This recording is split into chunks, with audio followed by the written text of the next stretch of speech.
sorry ค่ะ อา Selamat จารย์อัมรัน Selamat sore อาจารย์ยาวารี ค่ะค่ะ ก็ขอต้อนรับทุกๆคนนะครับเข้าสู่โครงการภาษามาลายูอาเซียนเพื่อการท่องเที่ยวค่ะ ASEAN Malayu Language for Tourism Ya, hari ini insya Allah kita akan mulai dengan program pelatihan bahasa di kali yang kedua adalah program pelatihan bahasa ASEAN Malay Linguist untuk pariwisata. Insya Allah kita akan berlangsung untuk gelombang atau kali kedua di hari ini dengan Acan Jawari. Silakan Acan Jawari. Apa kabar Acan Jawari? ค่ะบายบาย kabar baik Alhamdulillah เราทบทวนสิ่งที่เราได้เรียนรู้เมื่อวานนะฮะ kabar baik ถ้าบอกว่า selamat sore ก็คือ selamat sore อาจารย์ยาวารี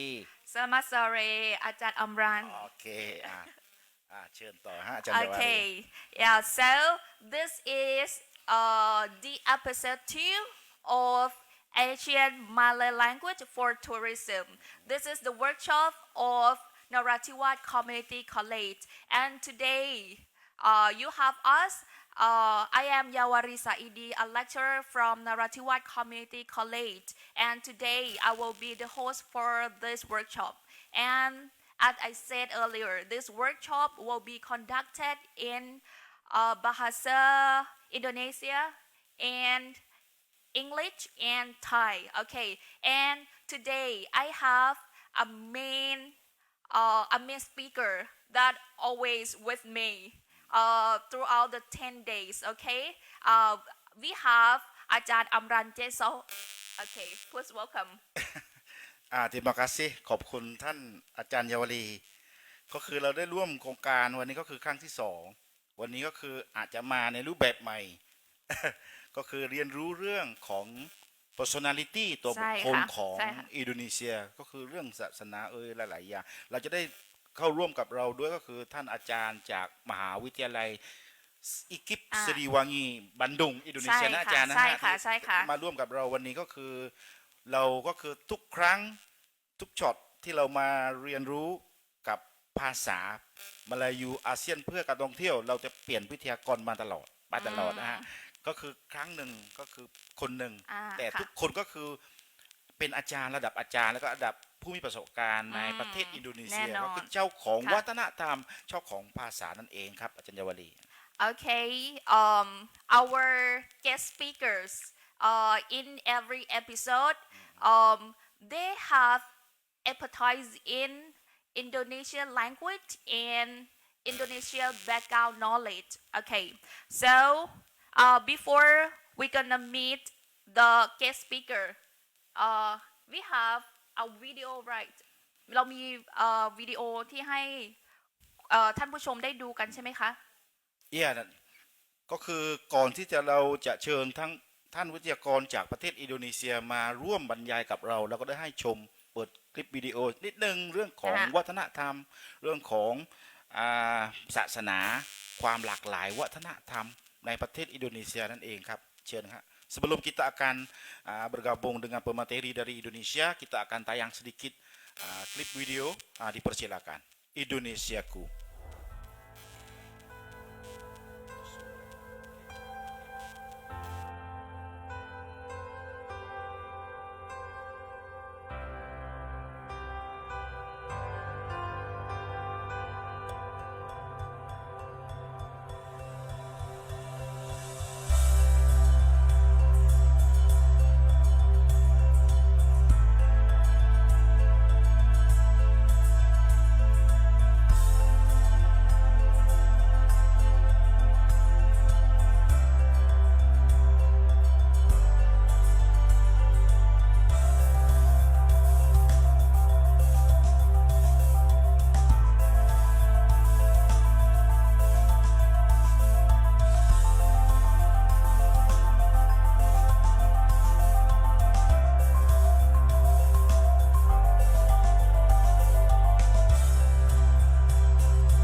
ค่ะเมื่อสักครู่นี้นะคะเป็นวิดีโอที่บอกข้อมูลเกี่ยวกับประเทศอินโดนีเซียนะคะทั้งเรื่องวัฒนธรรมวิถีชีวิตแล้วก็ความเชื่อของชาวอินโดนีเซียค่ะ Barusan adalah kita tayangkan sebuah video tentang kebudayaan Indonesia dan juga kepercayaan mitos yang ada di Indonesia. Mohon audien yang ikut bergabung di Zoom, di Facebook Live, mohon di share ya, di share, di like, di share ya, supaya lebih menyebar lagi program pelatihan bahasa kita ini. Kenapa kita menggunakan video tadi? เพราะทำไมถึงเราถึงใช้วิดีโอเมื่อกี้อาจารย์วลีเพราะว่าเราพูดถึงเรื่องการท่องเที่ยวในประเทศอินโดนีเซียก็คือความหลากหลายวัฒนธรรมวัฒนธรรมในประเทศอินโดนีเซียนั่นเองก็คือยังใช้พหุวัฒนธรรมในประเทศอินโดนีเซียถ้าภาษาอังกฤษนะคะเป็นเรื่อง multi culture นะคะเป็นเรื่อง multi culture เลยนะครับอย่างที่ตะกี้แบมรันได้ย้ำไปแล้วใช่ไหมคะว่าการรับชมเวิร์กช็อปของเรานี้นะคะภาษามาลายูอาเซียนเพื่อการท่องเที่ยวนะครับเราสามารถรับชมผ่านทาง Zoom แล้วก็ทาง Facebook Live นะคะค่ะยังไงแน่นอนค่ะเวิร์กช็อปนี้ค่ะเป็นความรู้ที่เกี่ยวกับประเทศอินโดนีเซียดังนั้นนะคะทุกๆคนสามารถที่จะไลค์แล้วก็แชร์วิดีโอดีๆให้กับคนอื่นๆได้รับฟังแล้วก็ได้รับชมนะคะโอเคค่ะต่อไปya untuk workshop kita ini kebanyakan kita ngambil video dan foto-foto tentang kebudayaan secara umumnya adalah Republik Indonesia Republik Indonesia maka di sini mohon audien ขออนุญาตจากนั้นก็ขออนุญาตพวกเขาร่วมซูมกรุณาปิดไมค์ด้วยนะฮะเพื่อไม่รบกวนการรายการของเราเวลาเราเปิดจะมีเวลาให้นักศึกษาหรือว่าใครก็ได้ที่ได้ซูมจะถามแล้วเขาค่อยๆเปิดไมค์มาครับอาจารย์ยวนีค่ะต่อไปนะคะจะเป็นอีกหนึ่งวิดีโอนะคะวิดีโอนี้เป็นวิดีโอเกี่ยวกับอะไรครับวิดีโอนี้ก็คือการเผยแพร่ศาสนาอิสลามในยุคของวาลีกาลิจากาผู้รู้ศาสนาในยุคของวาลีซงวาลีเก้าของประเทศอินโดนีเซียการเผยแพร่ศาสนาโดยใช้ศิลปะหนังตะลุงในยุคอดีตทีนี้เรารับชมกันเชิญค่ะ we gonna watch the shadow play and please watch together kula aturi nerokaken dhateng menapa ing sampun kula aturaken asyhadu alla ilaha illallah wa asyhadu anna muhammadar rasulullah mboten wonten Gusti ingkang wajib sinembah kejawi namung Gusti Allah lan Nabi Muhammad minangka dados utusanipun Gusti Allah asyhadu alla ilaha illallah wa asyhadu anna muhammadar rasulullah menika tulisipun Sang Nata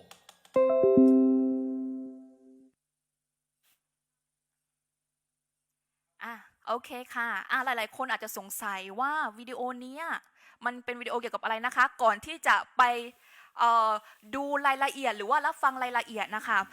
ก็ขออนุญาตนะคะแนะนำท่านวิทยากรอีกท่านหนึ่งค่ะเป็นวิทยากรที่มาจากประเทศอินโดนีเซียเลยนะคะวิทยากรท่านนี้นะคะชื่อว่าดร.อนุงนุชฮายาตีนะคะปัจจุบันนะคะท่านเป็นอาจารย์ในมหาวิทยาลัยอีคลิปศิริวังยีบันดุงนะคะส่วนในประวัติทางด้านการศึกษานะคะท่านจบระดับปริญญาตรีนะคะจากสาขานิเทศศาสตร์บัณฑิตนะคะที่มหาวิทยาลัย UIN สุนังกูนุงบันดุงค่ะในระดับปริญญาโทนะคะท่านจบในสาขาวรรณกรรมอินโดนีเซียนะคะจากมหาวิทยาลัย Universitas Gadjah Mada นะคะและในระดับปริญญาเอกนะคะท่านจบในสาขาวรรณกรรมมาเลนะคะจากมหาวิทยาลัยบรูไนดารุสสลามค่ะYa, untuk selanjutnya adalah pemateri yang akan ikut bergabung dengan kita adalah Dr. Nung Hayati sebagai narasumber untuk hari ini akan menyampaikan tentang beberapa hal tentang keagamaan, tentang personality di Republik Indonesia sendiri. Beliau adalah S1 ataupun penjati ภาษาไทยนะ S1 dari UIN University ataupun Universitas Islam Bandung มหาวิทยาลัยของรัฐบันดุงสองเขาจบปริญญาโทก็คือจากมหาวิทยาลัยกาญจมาดาของยกจาการ์ตาขึ้นชื่อกาญจมาดามหาลัยเป็นมหาลัยที่ขึ้นชื่อเลยทุกคนรู้ชั้นหนึ่งใช่ไหมคะโด่งดังของประเทศอินโดนีเซียแล้วก็เป็นจบ PhD หรือว่าระดับด็อกเตอร์จาก ค่ะด็อกเตอร์ มหาวิทยาลัยบรูไนดารุสสลามก็ อ่า สายภาษามลายูภาษาอินโดโดยตรง ค่ะ นะเป็นอาจารย์โดยตรงครับ ค่ะ อ่า แน่น หลั อง น จาก ค่ะ นี้เราก็เชิญนะ ค่ะขอเรียนเชิญนะคะก็ we would like to welcome the guest speaker from Indonesia. Please welcome Dr. Anun Nur Hayati. Setelah ini silakan kita akan langsung mengundang atau menjemput saudari Ibu Nung Nurhayati atau Dr. Nung Nurhayati dengan salah hormatnya dipersilakan. Ya, Teteh Dr. Nung. Halo. Selamat sore. Hello. Selamat sore. Good afternoon. สวัสดีต้นยีเซนสวัสดีค่ะ สวัสดีค่ะ Hello. Hello, yeah. Okay. How are you? How are you, Dr. Anung? I'm fine. Saya alhamdulillah kabar baik. Saya Okay. guna dengan bahasa Indonesia. Ya, Teteh di layar komputernya. Coba lihat zoomnya kan tarik-tarik. Jadi makin kecil. Coba lihat di setting. Ya. Oke, setting komputernya. Ya, Oke. silakan. Selamat Langsung. sore. Selamat sore. Abe atau Buya ya, Buya Amran. Selamat sore juga untuk kawan-kawan semua.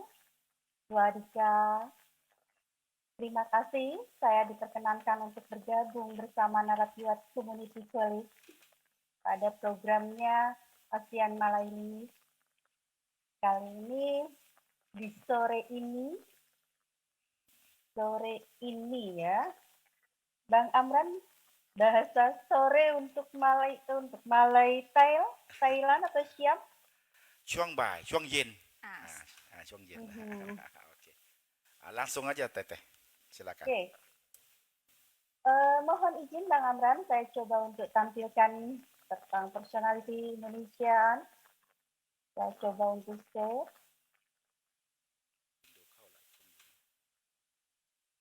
Nampak? Oke. Ya, diperbesarkan aja langsung. Oke.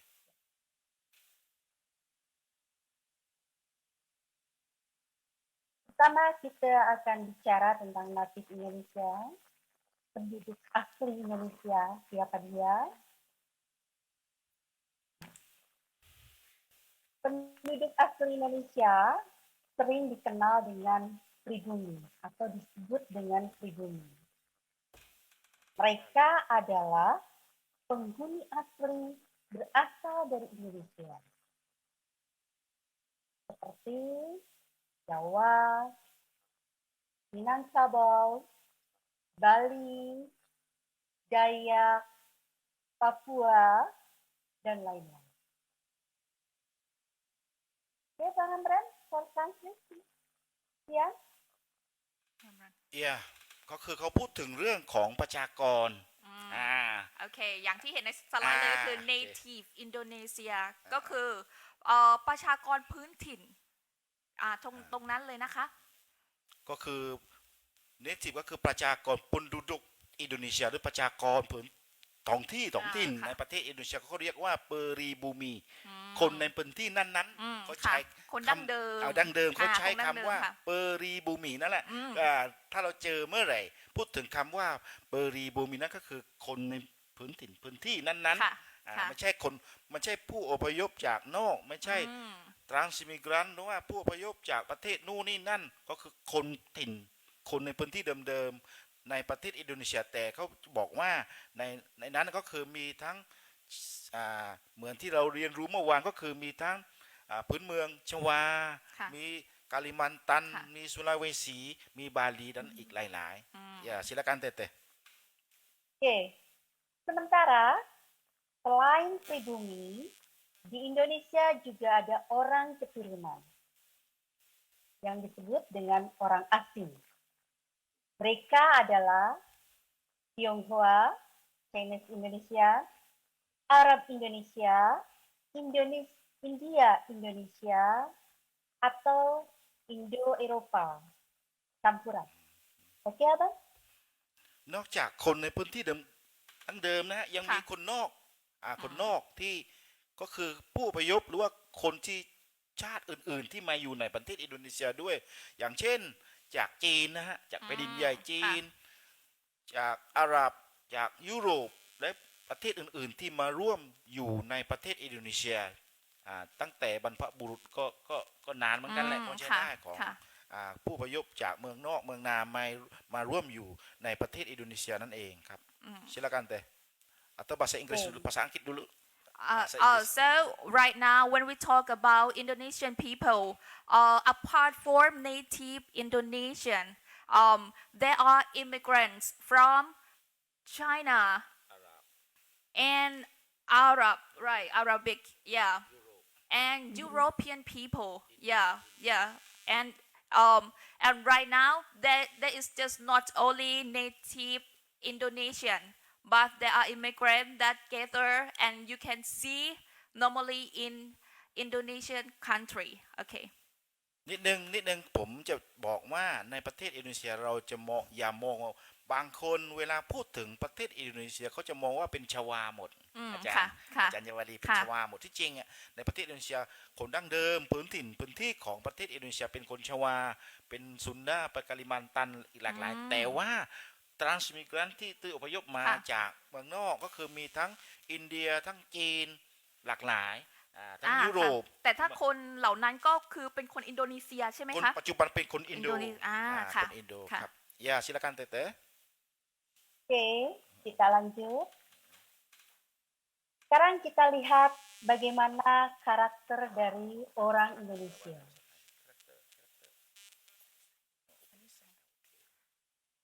Orang Indonesia, pertama mereka ramah, selalu tersenyum. Jangan heran, jika nanti datang ke Indonesia, kawan-kawan akan bertemu dengan orang-orang Indonesia itu sangat ramah sekali. Mereka akan lebih terbuka untuk bersapa. Gila Bang Amran? Iya, เขาบอกว่าคนอินโดนีเซียอุปนิสัยของ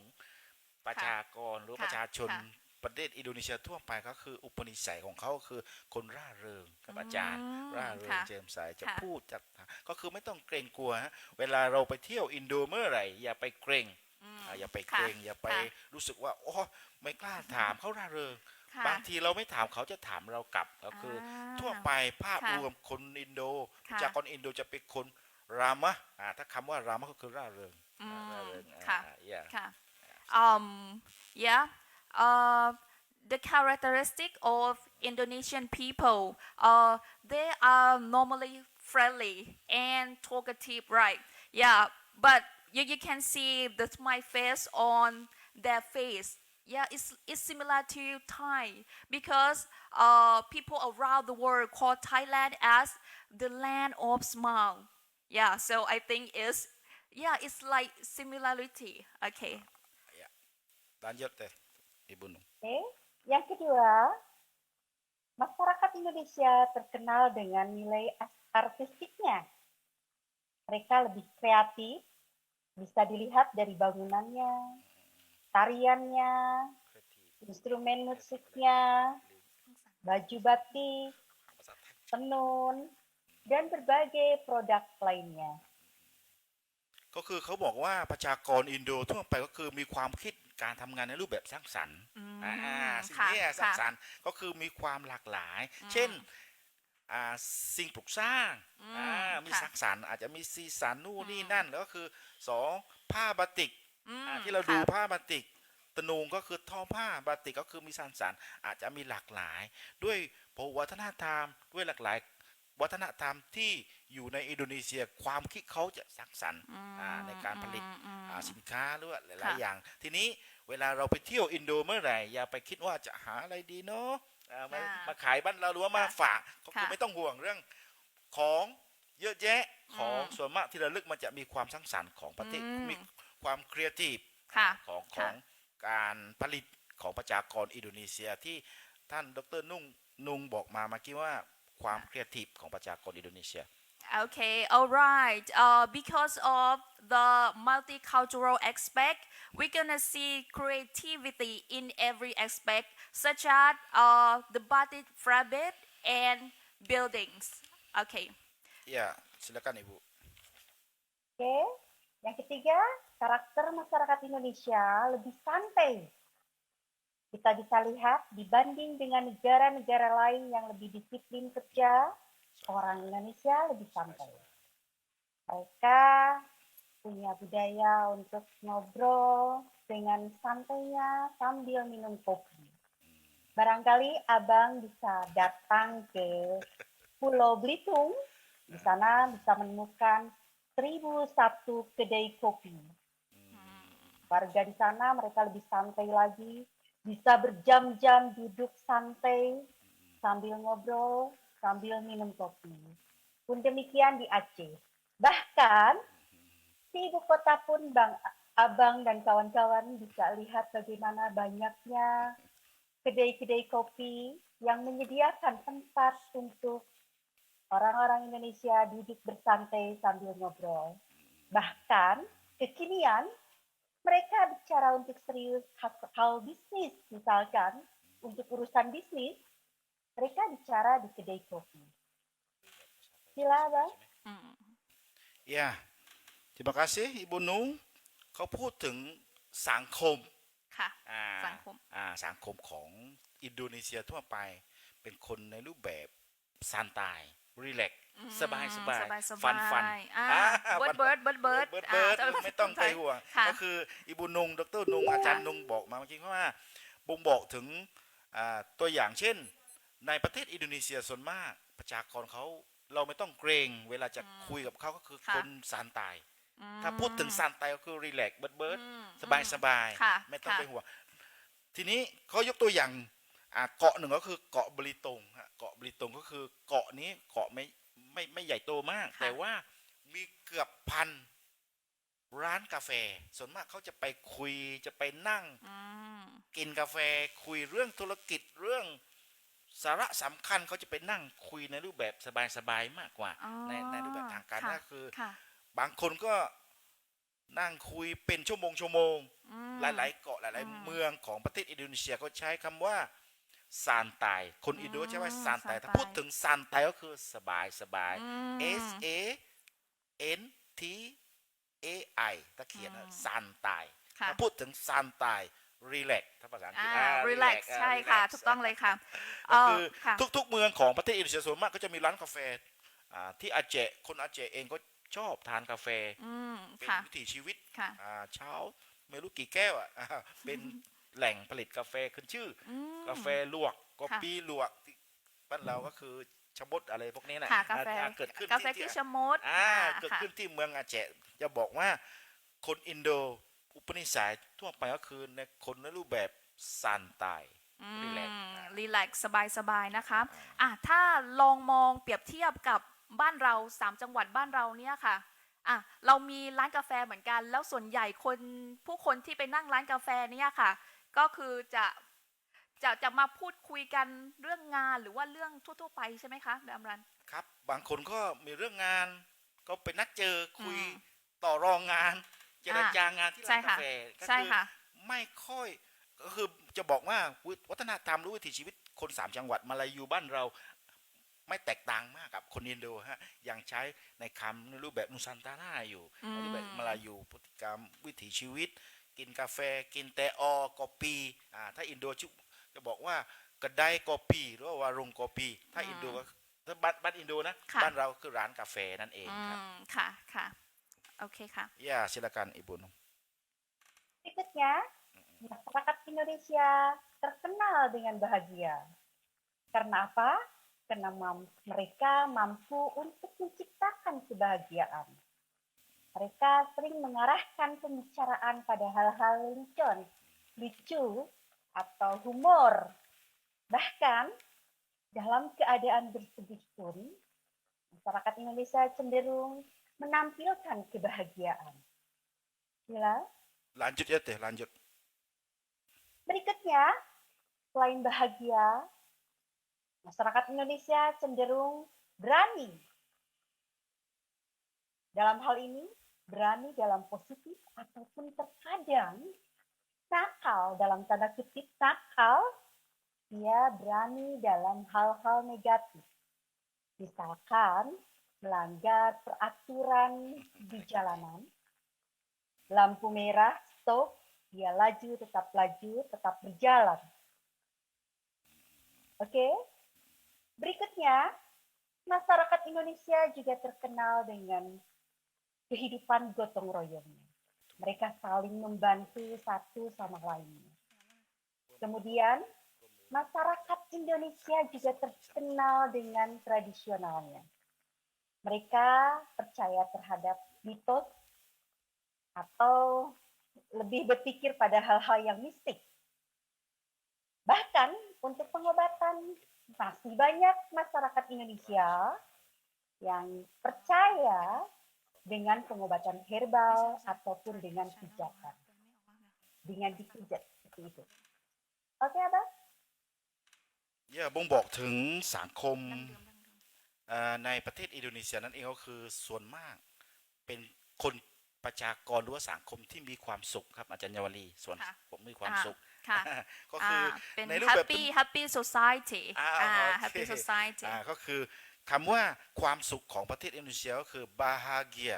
masyarakat Indonesia selalu berbahagia คำว่า bahagia มีความสุขมีความสุขนั่นแหละคำที่เราจะเจอในเวลาไปอินโดเมื่อไหร่ก็ถามว่า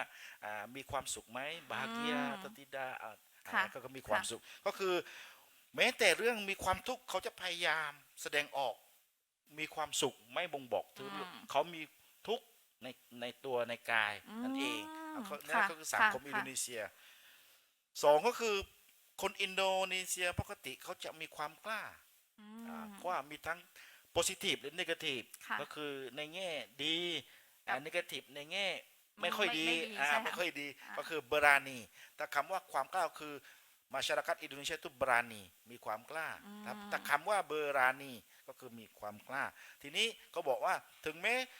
negative หรือว่าในแง่ไม่ดีเช่นการข้ามอะไรเขาเรียกว่ากฎจราจรเขายังกล้าอยู่เลยบางทีก็เต็มบางทีก็รถติดเขาไม่ค่อยเคารพเท่าไหร่เหมือนเขาก็กล้าในการข้ามหรือว่าละเมิดในสิ่งที่เขารู้สึกว่าไม่เป็นไรมั้งไม่เป็นไรแล้วก็จะบอกว่าประเทศอินโดนีเซียก็คือมีความเบอรานีมีความกล้าศัพท์ของเราต้องดูว่าเบอรานีถัดไปก็คือคนอินโดก็คือมีความกอตงโรยงถ้าภาษาอินโดอาจารย์เยาวลีนะฮะกอตงโรยงมีถ้าภาษากอตงโรยงสองคำมาอย่างนี้กอตงโรยงก็คือถ้าบ้านเราแปลเป็นไทยก็คือมีความสามัคคีนั่นเองสามัคคีกอตงโรยงเวลาจะมีงานอะไรเล็กๆน้อยๆด้วยยิ่งใหญ่ก็คือมีความกอตงโรยงความสามัคคีแล้วก็ถัดไปมีความคิด traditional มีความคิดแบบรักความดั้งเดิมของตัวเองความดั้งเดิม traditional ก็คือยังมีในรูปแบบมีความเชื่อมิทอสความเชื่อที่เป็นไปไม่ได้บางทีตามวัฒนธรรมเชื่อนู่นนี่นั่นแบบผู้บรรพบุรุษเล่ามามีมิทอสมีความเชื่อที่ดั้งเดิมอยู่ในประเทศอินโดนีเซียนั่นเองครับอาจารย์เยาวรี alright as the guest speaker said earlier she's talking about the society in Indonesia most they are very happy right and they have harmony if they have together to do something they will be willing to do so okay and one more characteristic of Indonesian people is they are brave yeah but the brave that we talk about there are two ways of brave is that negative brave and positive brave okay อย่างคำที่เราได้จากดร.นุงนี่ก็คือมี 2-3 คำที่เราต้องจำไว้ว่า1ก็คือ bahagia นะครับ bahagia ก็คือมีความสุข2ก็คือ berani มันจะมา b หมดนะคำหน้า b berani ก็คือมีความกล้า3ก็คือกอตงโรยงก็คือมีความสามัคคีถัดไปก็คือมีความเชื่อในรูปแบบ traditional ก็คือในรูปแบบดั้งเดิมก็คือเชื่อบรรพบุรุษเชื่อปู่ย่าตายายแบบเรื่องเล่าของดั้งเดิมtraditional พอพูดถึง traditional มันจะมีคำว่า mythos ก็คือความเชื่อที่ด้วยคิดของเราเป็นไปไม่ได้ก็คือ mythos ค ค่ะ รับ เขาเรียกว่า traditional belief อ้าว ค่ะ Iya, Ibu Nung silakan terus. Oke, Abang. Nah, di sini mari kita lihat, mari kita tonton video yang membuktikan bahwa karakter Indonesia itu artistik dan kreatif.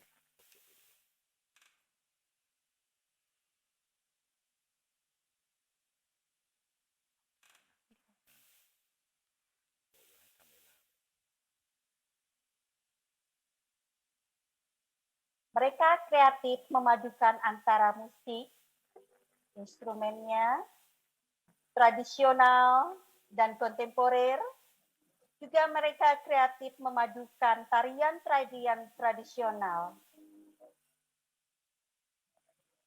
Ada suara nggak Teteh, Ibu? Halo, suara video ada nggak? Suaranya? Suara videonya. no Ada?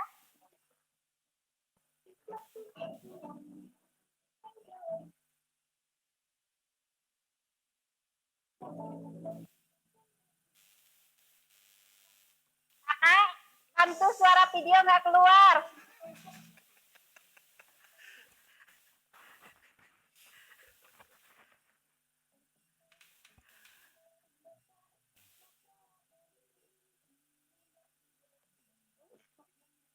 Mana?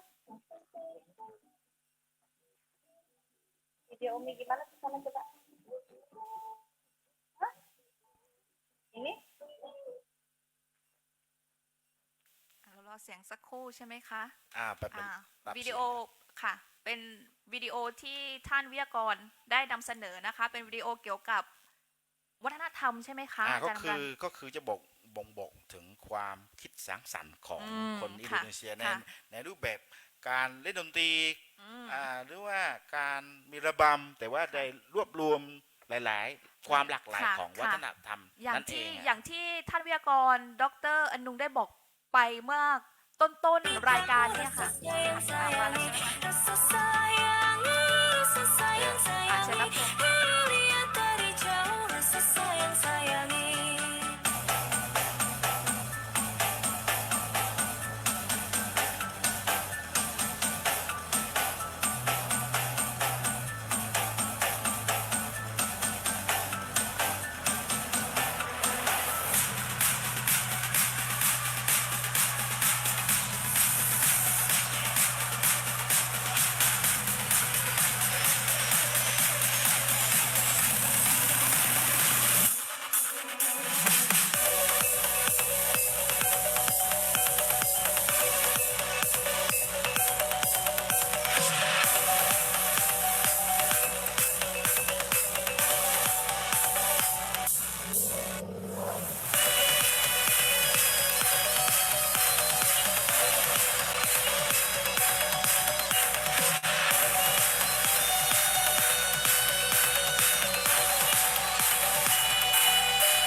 ก็คือวิดีโอบ่งบอกถึงความหลากหลาย อืม ตั้งแต่ดั้งเดิม ค่ะ ตั้งแต่ในรูปแบบ traditional ก็คือรูปแบบ ดั้งเดิม ดั้งเดิม ดั้ง ของ เดิ ค ม นอินโดถึง ค่ะ ในรูปแบบ Kakak kesini aja kak, bentar kak. สมัย Di ใหม่ sini deh. ก็ยุคปัจจุบันนะฮะ ค่ะอ่ะ Saya kami pas ini เมื่อ kakak สักค ada. รู่นะคะที่ท่านวิทยากรได้บอกไปว่าเอ่อคนในประเทศอินโดนีเซียเนี่ยค่ะ มีทั้งคนดั้งเดิมแล้วคนที่มาจากที่ต่างๆ ใช่ไหมคะ ต่างๆ ที่เข้ามาดังนั้นก็ส่งผลต่ออิทธิพลในด้านวัฒนธรรมอะค่ะเราจะเห็นศิลปะการแสดงของเขาที่มีความหลากหลายมากเลยใช่ไหมคะ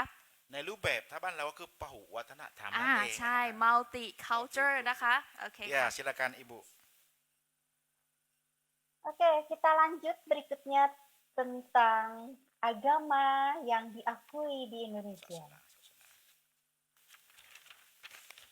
Nah, agama yang diakui di Indonesia ada 6. Pertama, ini kita lihat ada Hindu, Buddha, dibawa oleh India. Ini kita bisa lihat tempat ibadahnya, Kelenteng Benjuan, kemudian Pura Ulundanu di Bali, dan masih banyak lagi tempat ibadah lainnya.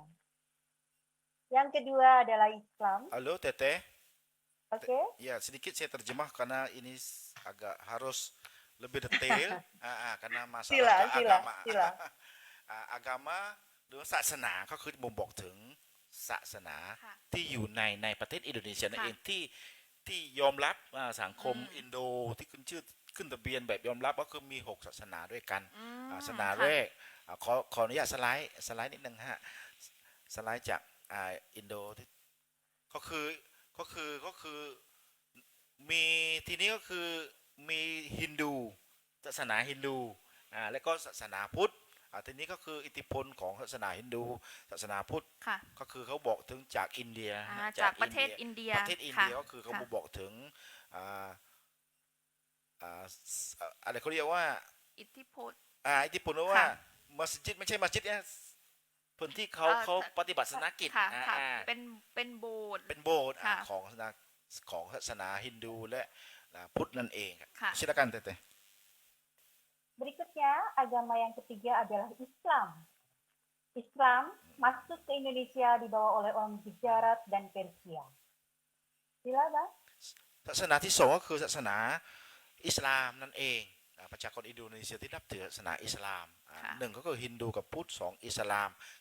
ก็เผยแพร่มาจากกุจรัตก็คือจากอาหรับนั่นเองจากตะวันออกกลางจาก ค่ะ กุจรัตนั่นเองนะครับ silakan ibu Berikutnya yang keempat dan kelima adalah Protestan dan Katolik. Ini dibawa oleh bangsa Portugis dan Belanda. ศาสนา Sila. ถัดไปก็คือโปรเตสแตนต์คาทอลิกเหมือน ค่ะ คริสเตียนบ้านเรา มี ต้องเรียก ใช่มีสองนิกาย สองนิกาย ใช่บ้านเราก็เหมือนกันค่ะมีสองนิกาย มีโปรเตสแตนต์แล้วก็คาทอลิก คาทอลิกครับ ค่ะ ก็คืออิทธิพล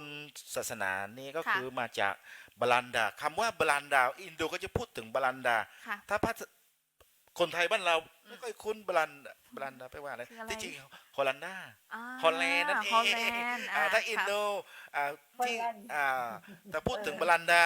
ผู้มีอิทธิพลในประเทศอินโดก็คือเมืองครึ่งของบาลันดาในอดีต ค่ะ หรือว่าฮอลแลนด์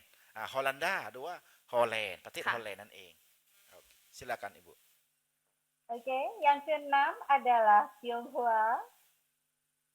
Ini dibawa oleh orang Tiongkok. Sila. ศาสนาที่6ก็คือเตียงหัวกงฟูชูเตียงหัวคือมาจาก ค่ะ เตียงกอกก็คือคนจีนนะฮะรูปแบบจีนเตียงกอกจะจีน ค่ะ เตียงหัวภาษาไทยเป็นว่าอะไรเตียงหัวก็มี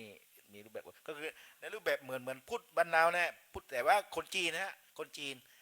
มาจากอิทธิพลจากประเทศจีนนั่นเองครับอาจารย์ ค่ะ ยอด ถือว่า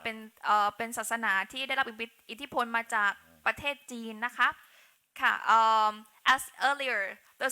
the two speaker talk about the religion the official religion in Indonesia there are 6 religion in Indonesia this is Hindu Buddhist Islamic Christian and one more the religions that they got from China. Okay, that's it. จะสรุปว่าก็คือถามว่าประชากรอินโดในประเทศอินโดนีเซียทั่วไปมีกี่ศาสนา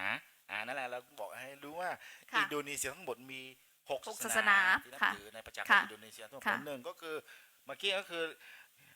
ศาสนาพุทธกับ ศาสนา ฮินดู ค่ะใช่ค่ะ สองก็คืออิสลามนั่นเอง ถัดไปก็คือโปรเตสแตนต์คาทอลิก ค่ะ เป็นคริสเตียน คริส ค่ะ เตี ศาย สนาน คริส ก็ ต์ คือ ค่ะ ของศาสนาของเตียงหัว ค่ะ ของจากประเทศจีนเขาก็ อืม อิทธิพลจากประเทศจีน อิทธิ ก็ พล คือบอก ค่ะ ว่าศาสนาในอินโดมีกี่ศาสนาเราบอกว่ามี6ศาสนาก็คืออากามะถ้าคำว่าพูดถึงอากามะในศัพท์ของอินโดนีเซียก็คือความหมายของอากามะคือศาสนานั่นเอง หรือ religions เดี๋ยว ในภาษาอังกฤษค่ะ ya silakan ibu Selain yang 6 ini, sebenarnya di Indonesia ada juga kepercayaan lainnya. Tetapi itu tidak diakui oleh negara. Seperti itu, Abang? นอกจาก6ศาสนานี้ในประเทศอินโดนีเซียยังมีศาสนาอื่น อืม แต่ว่า ค่ะ ไม่ได้ยอมรับกับ ไม่ได้รับความนิยมใช่ไหม คำนิ คะ ยมแล้วคือ ค่ะ ประเทศอินโดนีเองไม่ขึ้นทะเบียนว่า ค่ะ ศาสนานั้นก็คือ ค่ะ มีความยอมรับของ อืม ไม่มีความนิยมของประชากรอินโดนีเซีย ความเชื่อที่หลากหลายยังมี ค่ะ อีก ค่ะ นอกเหนือจาก6ศาสนานี้ครับ โอเค Ya, Ibu, ค่ะ silakan. ค่ะ Oke, kita lanjut.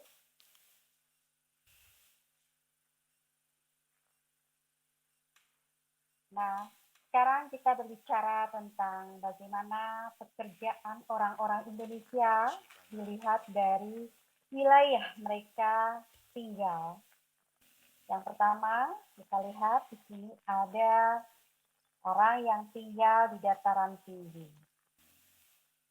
Dataran tinggi, pegunungan, pekerjaan mereka adalah beternak, berkebun,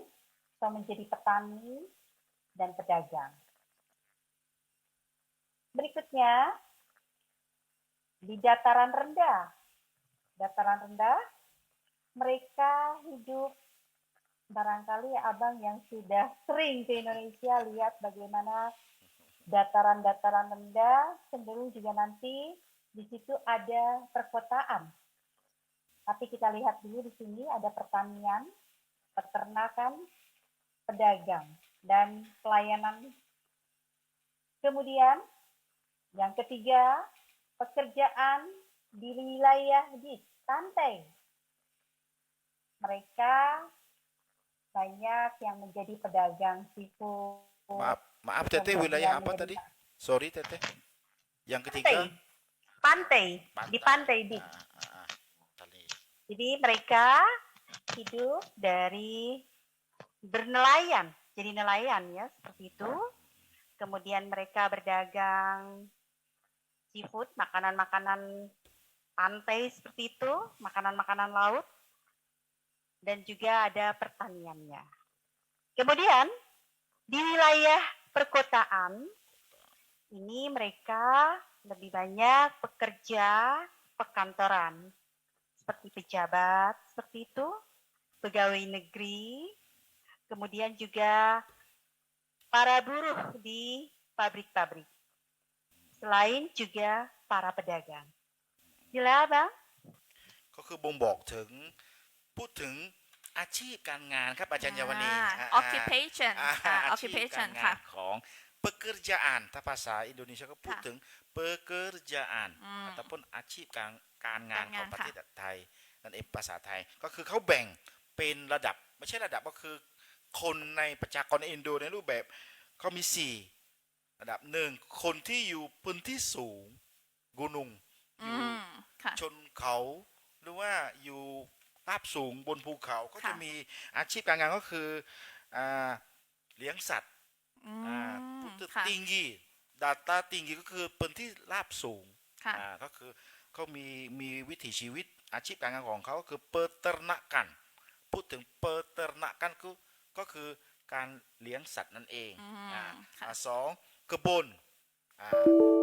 ทำสวนทำไร่ ทำสวน สามก็คือดากังเปิดดากังงานเขาพูดถึงดากัง ถ้าบ้านเราพูดถึงดากังมันจะสับสนคันอื่นๆนะสิดาเกดากังที่จริงคำว่าเปิดดากางั้นในประเทศอินโดนีเซียก็คือค้าขายที่ค้าขายนั่นคือรับสูง ค่ะ สองก็คือประชากรที่อยู่พื้นที่ ใช่ฟัง ต่ำ ต่ำ ต่ำ ค่ะ ก็คือในรูปแบบในเมืองปกติก็จะมีหลายๆอย่างเหมือนกันเปอร์ตาเนียนในชนบทหรือว่าในเมืองก็คือส่วนมากก็เป็นการเกษตรกรการเกษตรและก็การค้าขาย ค่ะ เปอร์ตาเนียนก็คือพูดถึงเปอร์ตาเนียนก็คือการเกษตรถัดไปก็คือปันไตพื้นที่อยู่พื้นที่ปันไตชายฝั่งทะเล ชายฝั่งทะเลค่ะ ถ้า ใช่ ปัน ค่ะ ไตอาชีพการงานของคนอินโดที่ปันไตที่ชายฝั่งทะเลก็คือเนลายันการประมงfisherman เนลายันด้านดากังการประมงและการค้าขายที่นี้ก็คืออาหารทะเลนั่นเอง ค่ะ ทีนี้ถัดไปก็คือสุดท้ายก็คือmasyarakat di kota ค่ะ ก็ประชากรที่อยู่ในเมืองปกติเขาจะ ค่ะ มี ค่ะ อาชีพในรูปแบบเป็นคนพนักงานออฟฟิศหรือว่า ค่ะ รับราชการออฟฟิศ ค่ะ เปิดการโตรันก็คือพนักงานออฟฟิศ ค่ะ pegawai negeri รับราชการค่ะ หรือว่าโบโรอีก3คำถ้ามาจากในเมืองก็คือมีเปิดการโตรัน pegawai negeri ด้านโบโรและโบโรก็คือกรรมกรนั่นเอง ค่ะ กรรมกรก็คือในรูปแบบประชากรหรือว่าคนอินโดที่อยู่ในเมืองนั่นเองครับอาจารย์เมวดี Okay. As earlier, we talked about the occupations in Indonesia country. Okay. We can differentiate, yeah, in geographical conditions. There are three conditions. The first one is the people who are in highland or in the mountain. They normally have a job as mining, forestry, and tourism. And the second condition, when the people who are live in lowland, okay, then they normally work as in the agricultural farm, trader, and service provider. And the second one are the people who live in who live beside the beach. Okay, they will have a job as a fisherman, seafood seller, and pearl farmer. And the last one, the people who live in urban or in the city. Yeah, normally they work as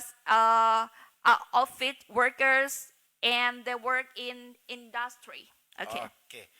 ทีนี้นี่ก็คือเป็นความรู้ที่สำคัญสำหรับเราเวลาเราจะไปเที่ยวประเทศอินโดนีเซียครับ ค่ะ อาจารย์ยาวลีเรา ใช่ค่ะ เรา เป็น ต้อง ความรู้ รู้ว่า แน่นอน โซนไหนเราจะไปสมม ใช่ ติว่า ค่ะ จะไปโซนบันดงสมมตินะฮะบันดงก็คือเป็นราบแบบไหนภูเขาหรือว่าทะเล ค่ะ เวลาเราเจออาหารทะเลที่แบบไม่สดเท่าไหร่เราอย่าไปบนไปด่า ใช่ เพราะว่าเขาไม่มีทะเลในนั้น ค่ะ ส่วนนั้นการค้าขายมันจะลำบากมากปกติบันดงสนชาวาเนี่ยทะเลมันน้อย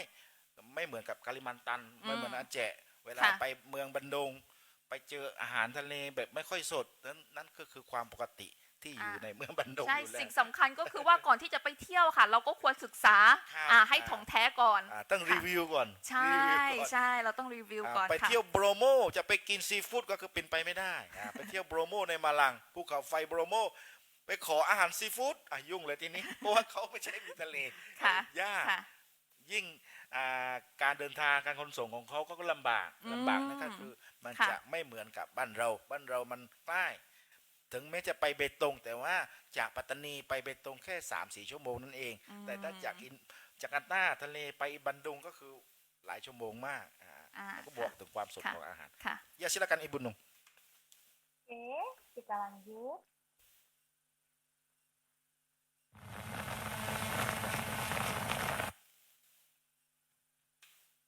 Saya tidak putar dulu video, Bang Amran. Saya lihat Boleh dikit-dikit waktunya boleh ya. teh. Nah, gitu ya. Kita lihat bagaimana hubungan Indonesia dengan Thailand. Ini harus ada video Teteh nanti. Iya. Oke. ความสัมพันธ์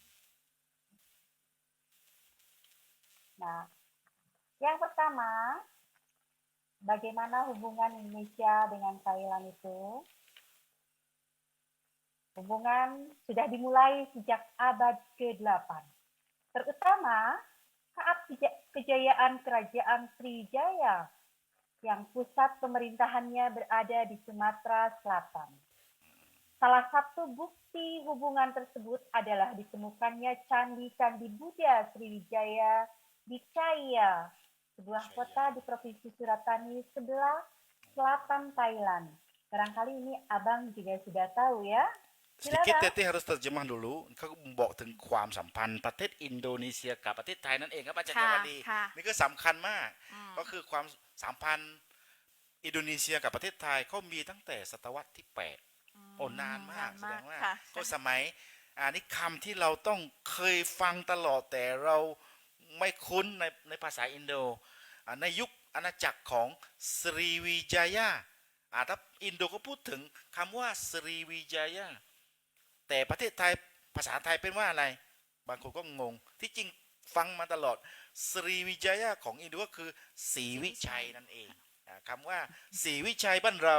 ก็คือจากสรีวิจายาอยู่ที่กาลิมันอยู่ที่สุมาตราปาเลมบัง ค่ะ ต้นกำเนิดของสรีวิจายาหรือศรีวิชัยอยู่ที่กาลิมันตันโทษทีอยู่ที่สุมาตราปาเลมบังทีนี้บ่งบอกถึงก็คือบอกว่าทำไมเขาบอกว่าศรีวิชัยมาถึงประเทศไทยเขาจะมีเขาเรียกว่าสิ่งที่บ่งบอกถึงว่าศรีวิชัยมาถึงที่ประเทศไทยเขามีเจดีย์ถ้าภาษา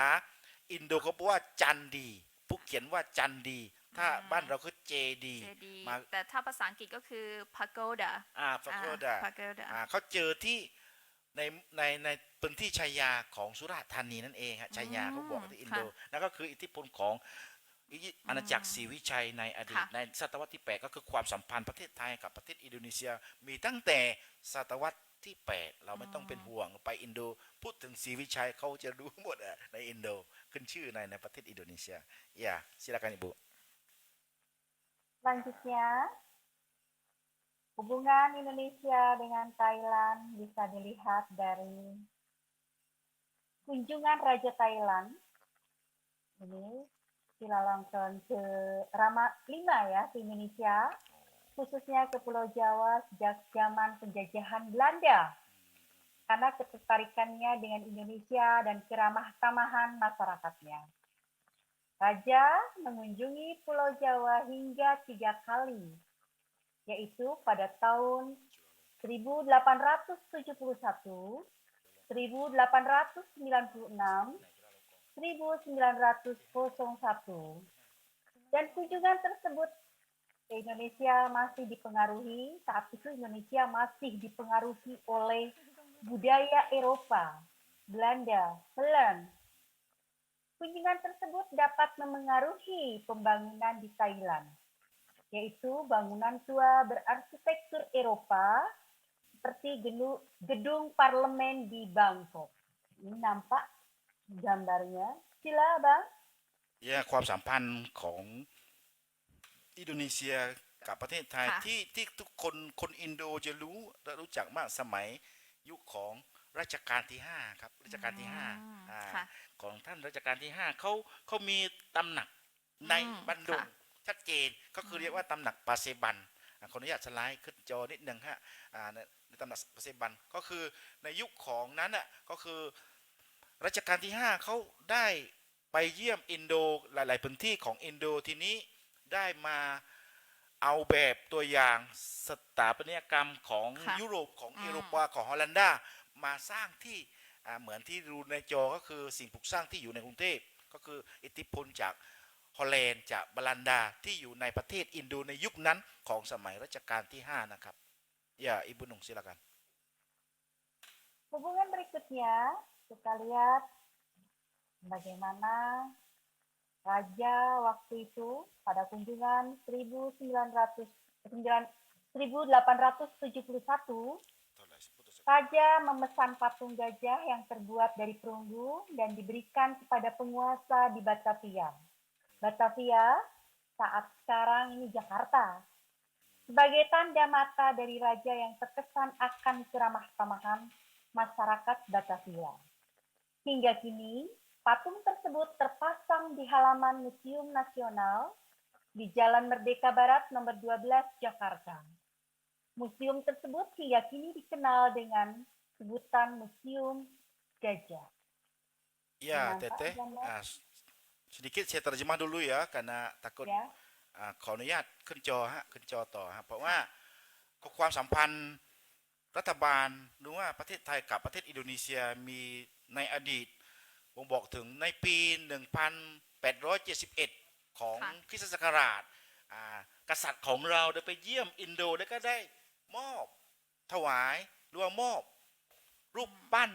ช้างปาตงกาจา ค่ะ ปาตงกาจาปันช้างกับประเทศอินโดนีเซียที่และที่นี้ปัจจุบันกับราชการหรือว่ากับรัฐบาลบาตาเฟียในอดีตพูดถึงบาตาเฟีย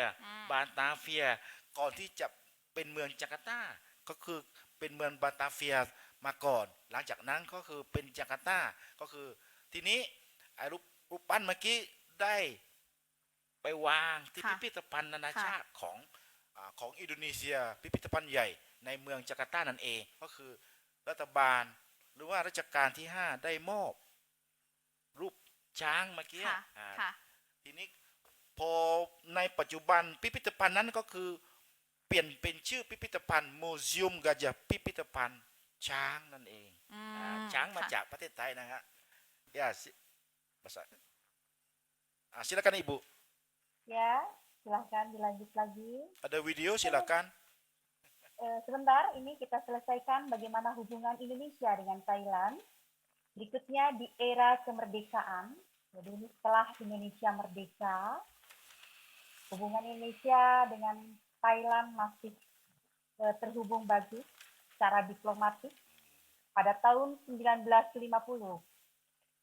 Nah, di sini kita lihat bagaimana Indonesia juga memiliki kedutaan besar di ibu kota Thailand di Bangkok dan juga kedutaan besar Thailand di ibu kota Jakarta. Ini nampak kedutaannya. Sila Bang. ก็คือในยุคของรัชกาลที่ 5แต่ว่าในยุคของหลังจากประเทศอินโดนีเซียได้รับเอกราชเขาก็บอกว่าถึงเอราเกอร์เมอร์เดกาอันในยุคเอกราชเอราเกอร์เมอร์เดกาอันคำว่าเกอร์เมอร์เดกาอันก็คือแปลเป็นภาษาไทยก็คือเอกราชนั่นเองเพราะว่าอินโดนีเซียเดิมทีเข้าเมืองครึ่งของฮอลันดาหรือว่าฮอลแลนด์นั่นเองพอหลังจากเขารับเอกราชมาแล้วก็คือความสัมพันธ์อินโดกับประเทศไทยชัดเจนนะฮะในปี 1950 ของคริสตศักราชเห็นชัดเจนที่กรุงเทพมหานครของประเทศไทยก็มีทูตอินโดใหญ่โตแล้วก็ที่จาการ์ตาก็มีสถานทูตไทยที่จาการ์ตาครับสองประเทศก็มีสถานทูตความสัมพันธ์ที่ชัดเจนรัฐบาลต่อรัฐบาลครับอย่าsilakan Ibu Ya, dan selanjutnya masih banyak juga hubungan Indonesia dengan Thailand. sedikit Terima saya kasih, terjemah Abang. Tete sedikit Ya, silakan.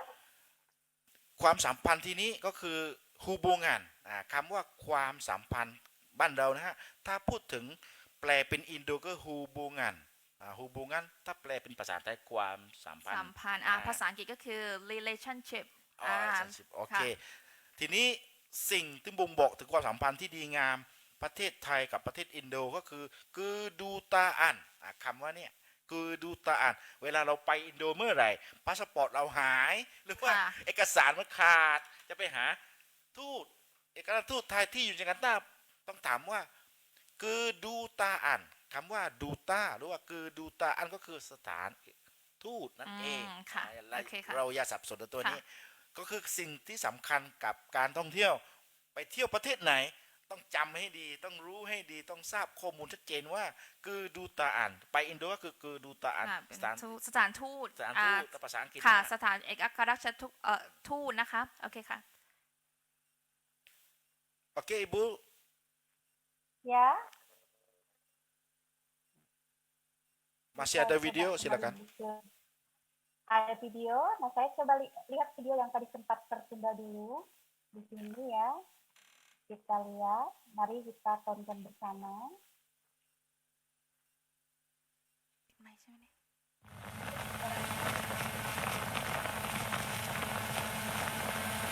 Nah,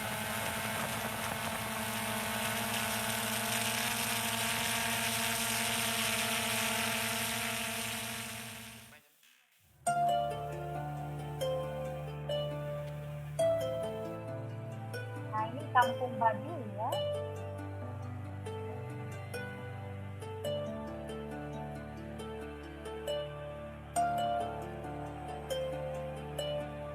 Kendeng Utara.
tutup saja dulu videonya ya. Kita lanjut saja. Ya, Nah, Teteh kesimpulan sedikit ya, secara ya. umum. Kesimpulan secara umum dulu. Nah, oke, demikianlah bagaimana masyarakat Indonesia mulai dari yang disebut dengan masyarakat pribumi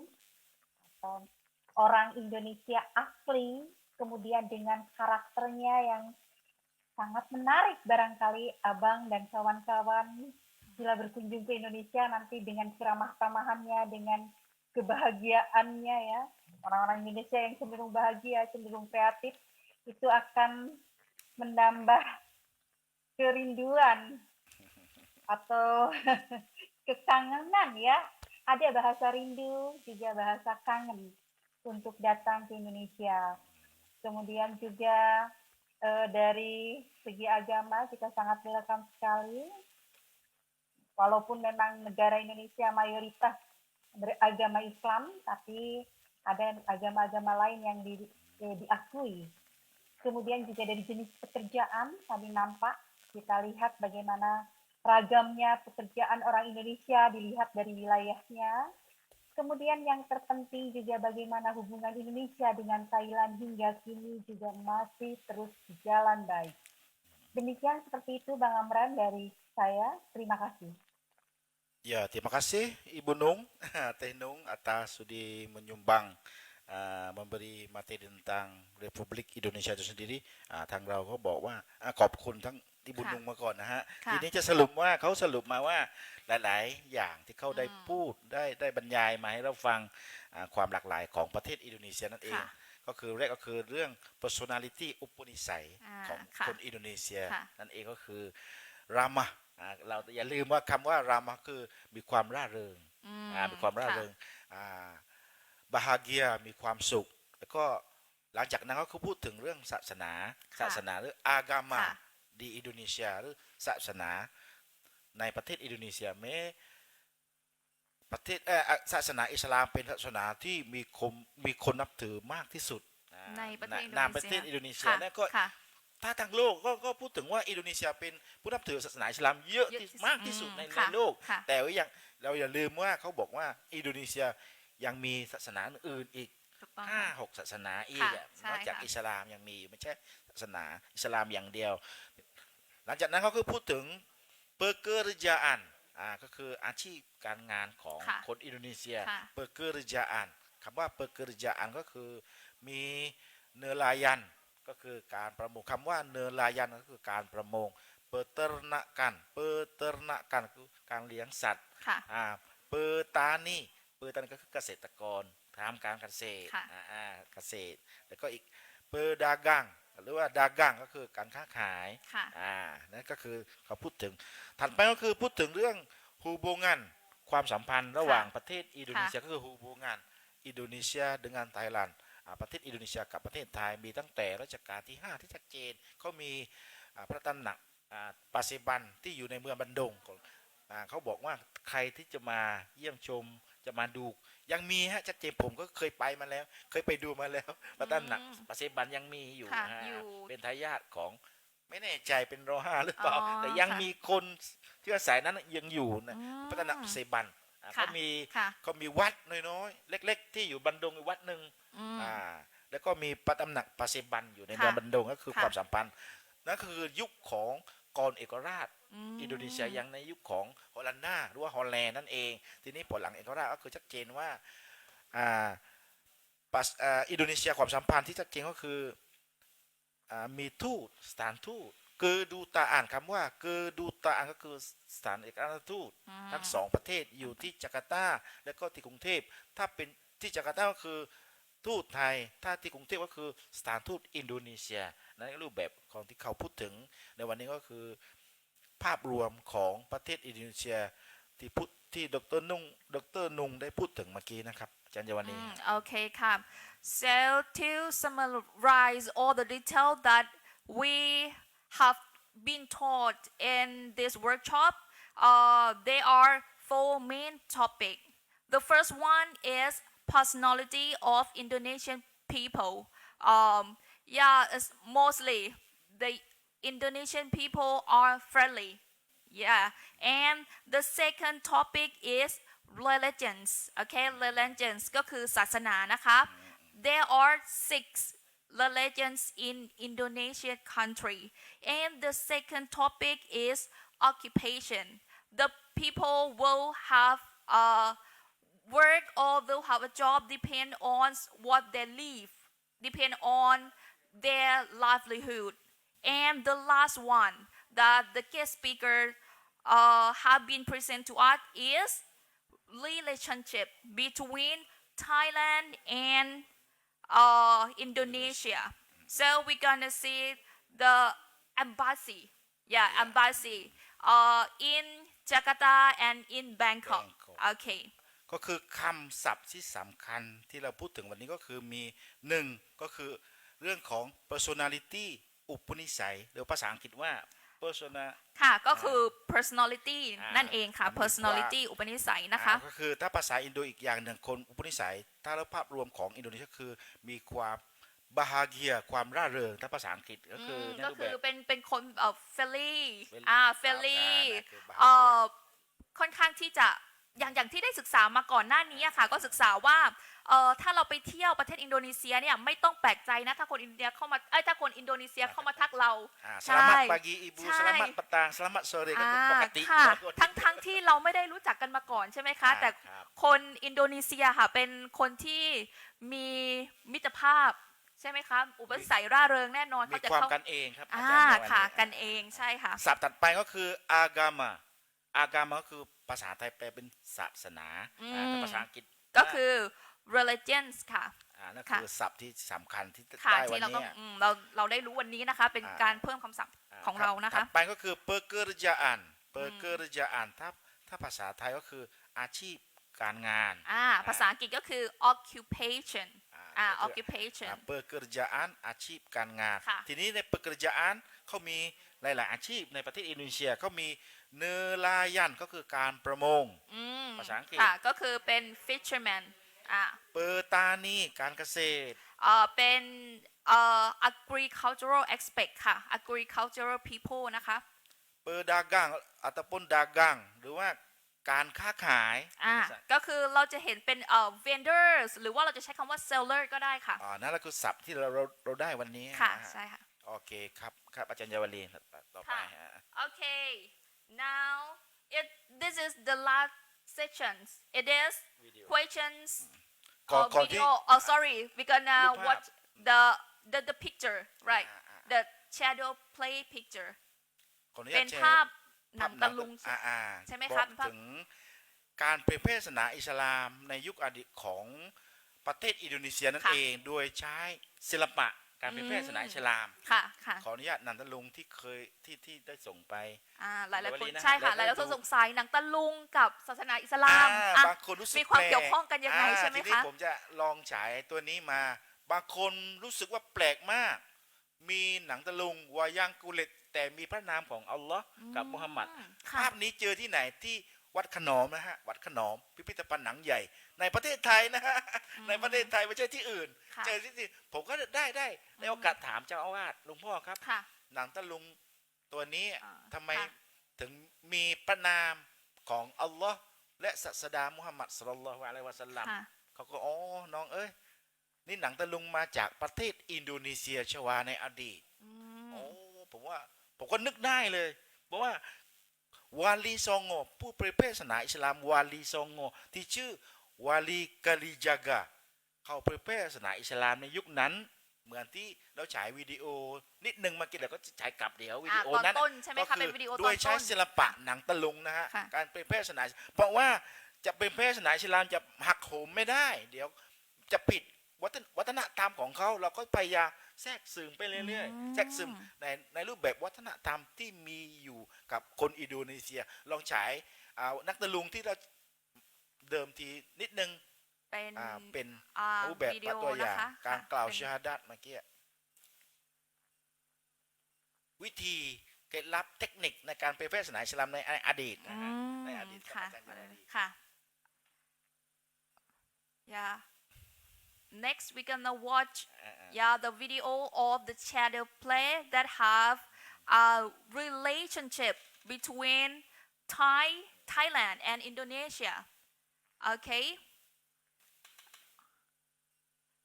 เพราะว่า Writing's not that easy, but Grammarly can help. โอเคเป็นเรื่องสำหรับหลายๆคนน่าจะเป็นเรื่องใหม่ Roh นะ akan dateng ข่าว menapa ว่า sampun kula aturaken. Asyhadu alla ilaha illallah wa asyhadu anna Muhammadar Rasulullah. Mboten wonten Gusti ingkang wajib sinembah kejawi namung Gusti Allah. Lan Nabi Muhammad minangka dados utusanipun Gusti Allah. Asyhadu alla ilaha illallah wa asyhadu anna Muhammadar Rasulullah. Inggih menika tulisipun Sang Nata. โอเคครับแล้วคือรูปแบบบ่งบอกถึงการเผยแพร่ศาสนาอิสลามใน ค่ะ อดีต ค่ะ ของสมัยสุนันท์กาลิจากา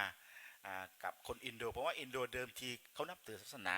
ฮินดูมาก่อนนะฮะฮินดูมาก่อนถึงปัจจุบันฮินดูยังมีอิทธิพล ค่ะ ที่เกาะบาหลีก็คือ แต่ว่าความแปลกของอินโดถ้าพูดถึงฮินดูที่มาเลเซียเขาจะมองรูปร่างของคนอินโดจะเป็นอินเดียทันทีเลยใช่ไหมฮะของมาเลเซียจันทวารี ใช่ จะเป็นอินเดีย แต่ว่าของอินโดไม่ใช่ ก็คือใช้คำว่าปรีบูมีคนดั้งเดิมพื้นที่ดั้งเดิมปรีบูมีอย่าลืมตัวนี้ สมัยสุการโนเขาเรียกว่าประธานาธิบดีคนแรกของอินโด ถึงแม้ท่านจะเป็นฮินดูศาสนาฮินดูก็แล้วแต่ ค่ะ แต่ท่านอย่าเป็นอินเดียอันนี้ก็คือรักษาวัฒนธรรมดั้งเดิมปรีบูมีของอินโดนั่นแหละไปบาหลีเมื่อไหร่พูดถึงบาหลีก็คือส่วนมากเป็นศาสนาฮินดูที่บาหลี แต่ว่าไม่เจอคนอินเดียนะฮะไม่เจอคนอินเดีย แต่ศาสนาที่เขานับถือคือฮินดู ถ้าเป็นฮินดูอย่าเป็นอินเดียนั่นรูปแบบ ค่ะ สุการโนในยุคอดีตถ้าเป็นอิสลามอย่าเป็นอาหรับนั่นก็สุการโนนั้นน่ะก็คือคนอิสลามในประเทศอินโดนีเซียยังใช้บาติกใช้ทรงก๊อกใช้หมวกดำไม่ได้ใช้ยุบน้อยมากยังรักษาวัฒนธรรมนั่นแหละก็รูปแบบ ค่ะ ถ้าเป็นพุทธอย่าเป็นก็คือทิเบตเขาพูดถึงเรื่องนั้นถ้าเป็นพุทธอย่าไปเป็นทิเบต ค่ะ นั่นก็คือความหลากหลายจนรักษาวัฒนธรรมของตัวเองนั้นๆน่ะนั่นแหละ ค่ะ รูปแบบ ใช่ การ ค่ะ เผยแพร่ศาสนา ใช่ค่ะ อิสลามในอินโดนีเซีย เดิมที่สมัยสุนันท์กาลิจังกาเขาใช้ศิลปะในการเผยแพร่ศาสนาอิสลามโดยใช้หนังตะลุงนะครับอาจารย์เยาวนี โอเคค่ะ the guest speaker have been talked earlier is about in the past how the religions have been passed on in every person. Okay, so it is the last section. This is question and answer section. So if you have any questions, you can feel free to ask. Okay, from Zoom and Facebook Live. มีทางผู้เข้าร่วมทาง Zoom นะครับ ถ้าท่านไหนมีคำถามนะคะ สามารถถามทางวิทยากรได้เลยนะครับ Ya silakan ถ้ามีคำถามนะฮะนักศึกษาหรือว่าคนเข้าร่วมซูมsekiranya ada pertanyaan dari Indonesia juga boleh ya dari Zoom sekiranya ada pertanyaan silakan buka mic ค่ะ langsung tanya langsung ya kalau ketik kirim pesan takutnya susah sedikit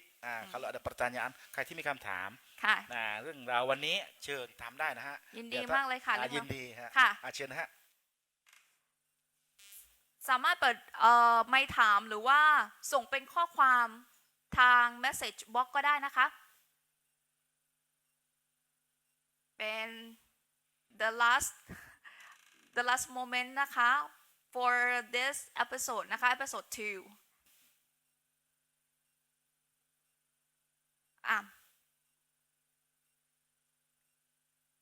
มีไหมครับถ้าไม่มี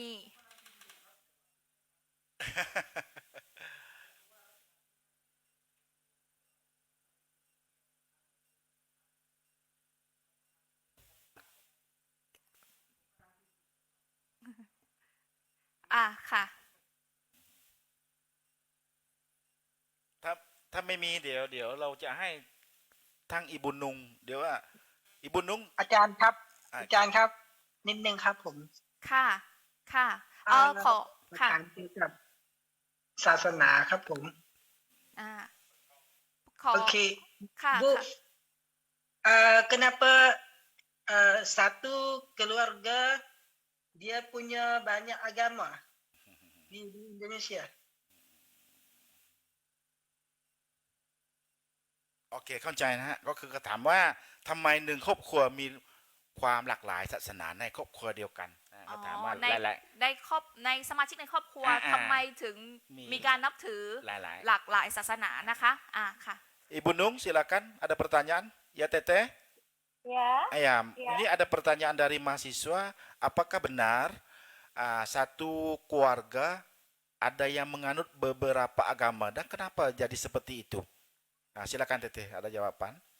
Satu Ya. keluarga ada berapa? Apakah benar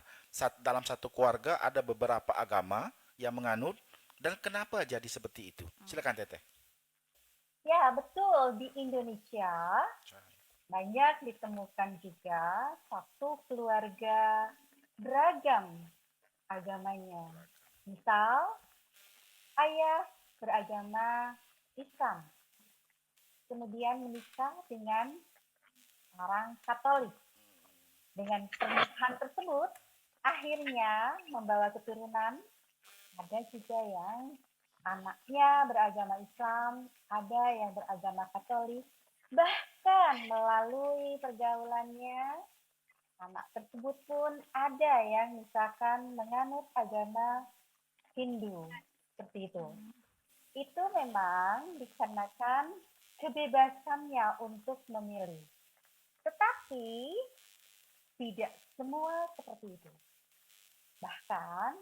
ada juga misal dalam satu keluarga itu ayahnya Islam, Muslim, ibunya Muslim, ketika anak akan memeluk agama lain, maka lebih baik anak tersebut tidak diakui oleh keluarganya. Dia diusir dari rumah, bisa dianggap bukan anaknya lagi. Itu barangkali untuk keluarga yang sangat fanatik terhadap agama. Tapi tadi kejadian ada yang satu keluarga beragam agamanya karena memang dipersilahkan untuk bebas menghargai kepercayaannya masing-masing. Demikian, Abang. Terima kasih Teteh atas Ibu Nung atas jawabannya. Mungkin paham ya yang menanya. น่าจะมีความเข้าใจเพราะว่าเขาถามในภาษามาลายูมาแล้ว ใช่ แต่ว่าผมจะแปลนิดนึง ค่ะ ไม่เป็นไรจะแปลนิดนึงเพราะว่าทำไมหนึ่งครอบครัวมีหลากหลายศาสนาทำไมเป็นเช่นนั้น ค่ะ ก็คือถามว่าจริงไหมเขาบอกว่า จริง อาจารย์นุงบอกว่าจริงมีจริง แต่ว่าไม่ใช่ทั่วไปไม่ใช่ไม่ใช่เป็นส่วนมากนะฮะ ส่วนน้อย ส่วน ก็คือมีบ้านหนึ่งครอบครัวมีหลากหลายศาสนา มาจากไหนทำไมเป็นอย่างนั้น ค่ะ เขาบอกว่าหนึ่งเหมือนสามีเป็นศาสนาอิสลาม แต่ไปชอบกับพัสตรีเป็นศาสนาคริสเตียน แต่มีความเคารพศาสนากันและกันแต่มาแต่งงานกัน ทีนี้มาบอกถึงความอิสระในความเชื่อเขาไม่ได้บังคับคุณท่านจะเชื่อในศาสนานับถือศาสนาไหนแล้วแต่ ค่ะ แต่ว่า ค่ะ แต่ส่วนน้อยไม่ใช่ส่วนมาก ทีนี้พอลูกมาลูกไปร่วมกับเพื่อน หรือว่าสัมพันธ์กับเพื่อนที่เป็นศาสนาฮินดูก็ไปฮินดูต่อไปฮินดูต่อมีอีก ค่ะ นั่นก็คือรูปแบบ ค่ะ แต่ส่วนมากไม่ใช่อย่างนั้นนะฮะ อืม เป็นส่วนน้อย แต่มีจริงไม่ใช่ไม่มีจริง ค่ะ เพราะว่า ค่ะ อินโดนีเซียมีความอิสระในการนับถือศาสนานั้น อ่า ๆ ให้เกียรติศาสนา ค่ะ นั้นๆนะฮะ ค่ะ ครับ ค่ะอีกคำถามหนึ่งนะคะทาง Facebook Live นะคะถามว่าในช่วงรัชกาลที่ 5 ค่ะท่านเคยเสด็จไปอินโดนีเซียที่เมืองไหนบ้างคะ Ya Ibu Nung ada data nggak tentang kerajaan kelima Thailand pernah kunjungi Indonesia di kota mana saja di Indonesia karena ini serius orang ada yang mau tahu yang jelas ada Paseban Bandung yang lain lagi apakah ada kota lain yang dikunjungi oleh Raja kelima Rama kelima Thailand ya silakan. Raja kelima kunjungan saat itu lebih cenderung ke Pulau Jawa, bahkan ke Solo, ke Jakarta, kemudian juga ke Batavianya seperti itu. Jadi cenderung di wilayah Kepulauan Jawa, Bang. Surabaya juga masuk. Jadi yang wilayah Jawanya saat itu yang dikunjungi oleh Raja kelima tersebut. Ya, terima kasih Tenung. Ya, karena Ya. sini saya akan terjemah รัชกาลที่5เสด็จ ค่ะ ส่วนมากเป็น ค่ะ เกาะชวาครับเป็นเกาะชวา อืม ทุกเมืองใหญ่ๆในเกาะชวาเขาจะไปเยี่ยมหมดอ่ะ ค่ะ เป็นจากบัตตาเฟียก็คือจาการ์ตานั่นเอง ก็คือไปบันดง ค่ะ ไปโซโลไปจาการ์ตาในยุคของสมัยฮอลันดานะฮะสมัยฮอลันดาได้อิทธิพลสิ่งปลูกสร้างจากฮอลันดามาเป็นสถาปนิกที่ไปสร้างที่กรุงเทพมหานคร ทีนี้เคยได้ยินข่าวแต่เรามากรุงเทพเคยได้ยินข่าวว่าเล็กเปลี่ยนหนึ่งก็คือราชการหรือว่าทางรัฐบาลไทยในยุคนั้นมอบรูปปั้นช้างกับ ค่ะ อินโดนีเซีย แต่มีอัสซัมยาวาถ้าภาษามลายูอัสซัมยาวาถ้าภาษามลายูบ้านเราก็คือภาษาไทยเขาเรียกว่าบทลากีมะขามอะไรที่ทำแกงน่ะขามเปียกหรือว่าอะไรก็ตาม อ๋อ นะ มะขามเปียก อ่า ที่ นั่นแหละ ที่เปรี้ยวๆค่ะมะ คนมาลายู3จังหวัดพูดถึงอัสซัมยาวาก็คือเขาบอกว่าก็คือได้มอบจากประเทศอินโดนีเซียในยุคเก่าอัสซัมยาวาถึงปัจจุบันบ้านเราก็เรียกอัสซัมยาวา อืม อั มะ สซัม ขาม ยา เปียก วา ค่ะอ่า นั่นก็คือรูปแบบ ค่ะ ความสัมพันธ์ในยุคก็คือบอกในยุคในยุคอดีตของสมัยรัชกาลของประเทศไทยนั่นเองครับ ค่ะ เนี่ย ค่ะ ณเยาวดี โอเคค่ะ ยังเหลืออีกหนึ่งคำถามนะคะ เวลา ค่ะ ยังเหลืออีกหนึ่งคำถามสุดท้ายนะคะคำถามสุดท้ายเนื่องจากเวลาเราหมดแล้วนะคะ แต่เหลือคำถามสุดท้ายนะคะก็คือว่าถามว่าบูโรพุทโธเนี่ยค่ะยังใช้เป็นสถานที่ปฏิบัติศาสนกิจทางศาสนาอยู่หรือเปล่าครับ Ya Ibu Nung, ada satu pertanyaan. Halo? Halo? Ya? Iya. Halo, ya. Ini ada pertanyaan terakhir ya. Ditanya bahwa jelas suaranya? Jelas? Oke, mohon. Pertanyaannya, Candi Borobudur yang ada di Yogyakarta, Candi Borobudur Teteh ya, Mhm. apakah sebagai tempat ibadah atau hanya tempat wisata saja? Apa masih dipakai tempat ibadah di Candi Borobudur? Ya kan Teteh? Sekarang cenderung untuk Candi Borobudur digunakan sebagai tempat wisata. Seperti itu. Apa Teh? Dijadikan tempat wisata. Oke ya. Ya,เจดีย์พุทธพุทโธที่ยกย่ากันต้า ค่ะ ก็คืออนิยมใช้เป็นสถานที่ท่องเที่ยวนะฮะ ปัจจุบันไม่ใช่ ค่ะ ปฏิบัติศาสนกิจ ไม่เป็นสถาน แต่ ที่ท่องเที่ยวแล้ว แต่ผมจะเสริมนิดนึงเวลา ค่ะ วันขบูชา ค่ะ คนไทยไปไหว้เยอะนะฮะ ที่ยกจาการ์ตาขบูชาเยอะอยู่ ค่ะค่ะ เขามี2เจดีย์ที่ยกจาการ์ตาที่ได้ขึ้นทะเบียนมรดกโลก1พุทธพุทโธ2ปรัมบานา ที่ยกจาการ์ตานะที่ชวาพุทธพุทโธอิทธิพลของศาสนาพุทธ ถ้าปรัมบานาที่ยกย่าเหมือนกันนะ ค่ะ แต่ว่าของศาสนาพราหมณ์ฮินดูนะฮะก็คือมีทั้งพุทธทั้งพราหมณ์ที่ยกจาการ์ตานั่นเองนิยมใช้เป็นสถานที่ท่องเที่ยวปัจจุบันนะฮะครับ โอเคค่ะยังมีอีกหนึ่งคำถามตอนนี้ เวลา ได้ โอเคได้ ยังได้อยู่ใช่ไหมคะมีคำถามนะคะ ถามว่าถ้าเกิดว่าคนอินโดเนี่ยค่ะต้องไปทำงานต่างประเทศเนี่ยส่วนใหญ่ชาวอินโดเนี่ยจะไปทำงานที่ประเทศไหนบ้างคะ Halo Teteh, Ibu Nung. Ya. Ini ada pertanyaan terakhir mungkin ya. Warga negara atau masyarakat Indonesia tentang pekerjaan, sekiranya mau kerja di luar negeri, PEN, TKI, TKW, biasanya yang lebih populer ataupun lebih suka itu ke negara mana saja? Kebanyakan ke negara mana saja? Silakan Teteh. Terbanyak ke negara Malaysia, ke tetangga, kemudian juga yang ini keduanya adalah ke Arab. Itu ke ke negara Arab ya. Kemudian di lain itu ke negara sebelahnya lagi, kalau balik lagi ke ASEAN, ke Brunei Darussalam, kemudian juga Jepang juga ada. Tapi kan cenderung banyak yang ke Malaysia dan ke Arab, Saudi. Seperti itu. Iya, terima kasih Teteh ก็คือถ้า ค่ะ ไปทำงานต่างประเทศคน ค่ะ อินโด ค่ะจะไป ที่ อยู่ไหน นิยมมากที่สุด ค่ะ ก็คือ ต้องดูว่าประเทศที่ใกล้ชิดกับอินโดก็คือมาเลเซียนั่นเอง อ่า ส่วนมากก็คือ ค่ะ วัฒนธรรม ค่ะ ภาษาอาหารการกินไม่ค่อย ใกล้ ไม่ เคี แต ยง กต่างใกล้เคียง ใช่ มาก ใกล้ ก็ เคี คื ย อง ส่วน กัน มากก็ไปอิน ค่ะ โดจะไปมาเลเซีย มาเลเซียค่ะ การเดินทางก็ง่าย อืม แบบถูกกฎหมายแล้วก็ผิดกฎหมายมันง่าย แต่ผมเสริมนะฮะเขาพูดถึงกับผมเสริม ทีนี้ถัดไปก็คือนิยมถัดไปก็คือประเทศอาหรับ ตะวันออก ค่ะ จาก ค่ะ ซาอุดีหรือประเทศอื่นๆ แต่ว่าเขาไปส่วนมากเป็นถูกกฎหมายกรมแรงงานของประเทศอินโดนีเซียต่อไปก็คือฟิลิปปินส์ก็เยอะแล้วก็โซนอาเซียนก็คือจีน ญี่ปุ่นฮ่องกงก็เยอะอยู่นะฮะ แต่ส่วนมากที่นิยมสุดก็คือในประเทศมาเลเซียกับอาหรับนะครับสองประเทศนี้ฮะ โอเคค่ะ โอเค วันนี้คำถามค่อนข้างเยอะนะคะ แล้วก็เราได้รับความรู้อย่างเต็มอิ่มไปเลยค่ะอ่าit's time. This is at the end of the workshop. Okay, I would like to say thank you, the guest speaker, Dr. Anun, very much, and I hope many in the future,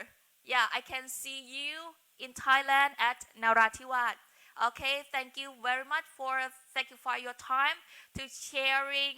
the best information about Indonesia country. Thank you very much. Ya, untuk terakhir ini pihak kami, pihak Narathiwat College Community ataupun Wilayahชุมชน Narathiwat ucap banyak terima kasih kepada Ibu Nung Nurharyati yang sudi bergabung dengan kita hari ini karena sangat bermanfaat.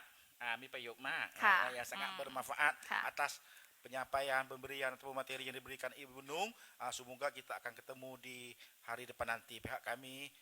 mohon doa kepada Allah semoga Ibu Nung selalu sehat, selalu sehat, jauh dari penyakit COVID-19. Kelajak COVID. Insyaallah kita akan ketemu di depan hari depan ke depan nanti. Insyaallah Ibu Nung. Terima kasih Ibu Nung ya. Halo Ibu Nung. Thank you. Terima kasih juga. Thank you very much. Thank you very much. โอเคค่ะ ปิดท้ายนะคะ เราจะเจอกันในอพิโซดที่ 3 นะคะ ในวันจันทร์ที่ 30 สิงหาคมนี้นะคะ ซึ่งเราจะพูดในเรื่องของการเดินทางในประเทศอินโดนีเซียนะคะ เกี่ยวกับเรื่อง transportation ในประเทศอินโดนีเซียเนี่ยจะมีการเดินทางเหมือนกับไทยเราหรือเปล่า แล้วก็พร้อมทั้งเป็นสอนภาษาเหมือนกันนะคะ เกี่ยวกับการถามแล้วก็บอกเส้นทางนะคะ พร้อมทั้งเกี่ยวกับการใช้บริการระบบขนส่งสาธารณะด้วยกันค่ะ Oke. Nanti kita akan ketemu gelombang yang ketiga di tanggalวันที่ 30 ค่ะ di tanggal 30 Agustus akan bicara oleh pemateri adalah Yuni Pratiwi. Untuk materinya pembahasan adalah transportasi bahasa Indo ค่ะ transportation ภาษาอังกฤษ ค่ะ ถ้า Indo ก็คือ transportasi mungkin ada train kereta api รถไฟแท็กซี่ บัสอีกหลากหลายเราน่าจะสนุกวันนี้นะได้เจอกันสำหรับวันนี้ ค่ะสำหรับวันนี้นะคะก็ขอบคุณนะคะ I would like to say thank you all participants on Zoom and Facebook Live. Hope to see you again at episode 3 at 13 August. Thank you very much. สวัสดีค่ะ